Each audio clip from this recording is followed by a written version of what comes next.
حواس۔ ایک روز اس نے رہنما سے سوال کیا، اپنے حواس سے صحیح طرزوں میں کیسے استفادہ کیا جائے؟ ارشاد ہوا، تعلقات کو محدود کر کے۔ ظاہری حواس ہمیں رنگ، خوشبو، آواز، ذائقہ اور لمس کا شعور دیتے ہیں، جبکہ باطنی حواس محبت، سکون، وجدان، الہام، کشف اور قرب الہی کی لذت محسوس کرنے کی استعداد بخشتے ہیں۔ آدمی کے حواس جب پھیلتے ہیں تو 5 رخ اختیار کرتے ہیں، سکڑتے ہیں تو ایک نقطے میں سمٹ کر اپنی وسعت کے لحاظ سے لامحدود ہو جاتے ہیں۔ قرآن کریم کی تعلیم یہ ہے کہ فرد آفاق میں پھیلی ہوئی نشانیوں پر غور کرے تاکہ اس کا شعور کائنات کے ہر مظہر میں پوشیدہ روحانی حقائق سے روشناس ہو جائے۔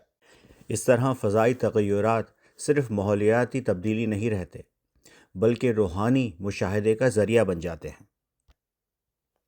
سلسلہ عظیمیہ اس حقیقت پر زور دیتا ہے کہ انسان کا وجود کائنات کے عظیم نظام کا بنیادی جز ہے۔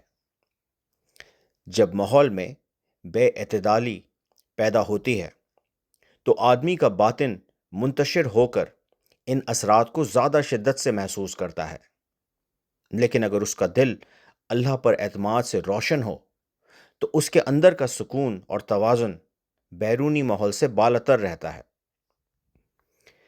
عہد حاضر کی ترقی کا ایک تاریک پہلو یہ ہے کہ اس نے آدمی کو اس کے احساس سے کاٹ دیا ہے۔ حقیقت یہ ہے کہ آدمی کے ذہن کا عکس مسلسل کائنات میں منتقل ہوتا رہتا ہے۔ کھلی فضا میں جب بے حسی کا زہر پھیل جائے تو فضا میں منفی وائبریشن باریک اور غیر محسوس انداز میں حواس کو کنٹرول کرنے لگتی ہے، جبکہ آدمی اسے اپنا خیال سمجھتا ہے۔ یہ منفی وائبریشن اس کا مثبت تشخص مغلوب کر کے منفی شناخت اجاگر کر رہی ہے۔ نتیجتاً آدمی کے حواس اتنے رنگ بدلتے ہیں کہ دنیا میں شجر ممنوعہ کی تصویر بن گئے ہیں۔ احساس کے خاتمے کو موت سے تعبیر کیا جاتا ہے۔ آج ظاہر کی دنیا میں 2 فٹ کے فاصلے پر رہنے والا فرد احساس کی درجہ بندی میں تحلیل ہو کر 2 لاکھ فٹ کے فاصلے پر چلا گیا ہے۔ یہ انسانیت کے زوال کا نقارہ ہے۔ سلسلہ عظیمیہ نوع انسان کی فلاح، آرام و سکون اور بقا کا ضامن ہے۔ اس کا منشا یہ ہے کہ آدمی کو شعوری طور پہ اصل ذات یعنی اس کے باطن سے منسلک کر دیا جائے تاکہ باطن کا نور ظاہر کی تاریکیوں کو منور کر دے اور اس کے حواس صفات الہیہ کے عکس کو قبول کرنے کے قابل ہو جائیں۔ ایک روز رہنما نے اسے سامنے بٹھا کر فرمایا، اپنی روح کا مشاہدہ کرو۔ وہ آنکھیں بند کر کے اپنے انر کی طرف متوجہ ہو گئی۔ رہنما کے تصرف اور توجہ سے اپنے اندر میں نور کے تابناک سمندر کو موجزن دیکھا۔ ایک نہایت باریک پردہ جو کسی لطیف حجاب کی مانند تھا اس وسیع نورانی سمندر کو مقید کیے ہوئے تھا، مگر اس نور کی کوئی سمت یا انتہا نہ تھی۔ ایسا محسوس ہوتا تھا کہ آڑ یا پردہ ہٹتے ہی روح پوری کائنات کو اپنے اندر سمو لے گی۔ روح کے نور میں ہلکا لیکن بہت دلکش رنگ تھا۔ مشاہدہ بیان کرتے ہوئے اس نے اپنے رہنما سے 2 سوال کیے۔ حضور، ایک معمولی آڑ نے روح کے اتنے طاقتور سمندر کو کیسے مغلوب کر رکھا ہے؟ فرمایا، شک کی قوت نے روح کی طاقت کو مغلوب کر رکھا ہے۔ یہ سن کر وہ حیرت و استعجاب میں ڈوب گئی۔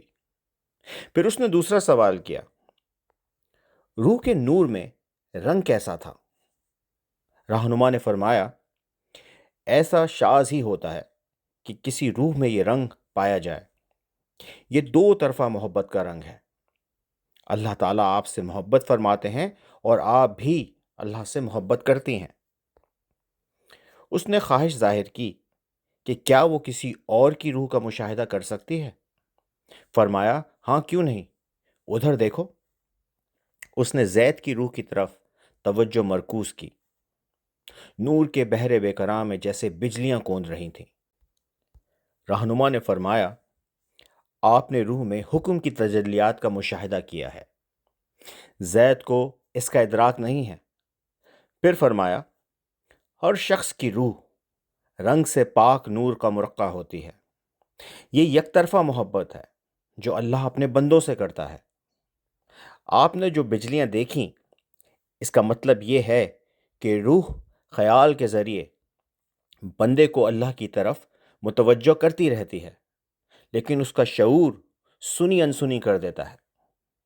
یہ سن کر اس کی آنکھوں سے اشک رواں ہو گئے۔ اندر میں عشق الہی نے جوش مارا اور دل بارگاہ ربوبیت میں سجدہ ریز ہو گیا۔ یومنون بالغیب، غیب پہ ایمان لانا اور اللہ کو اپنے قریب ترین محسوس کرنا، اس احساس کی شدت روح کے ادراک کا باعث بن جاتی ہے۔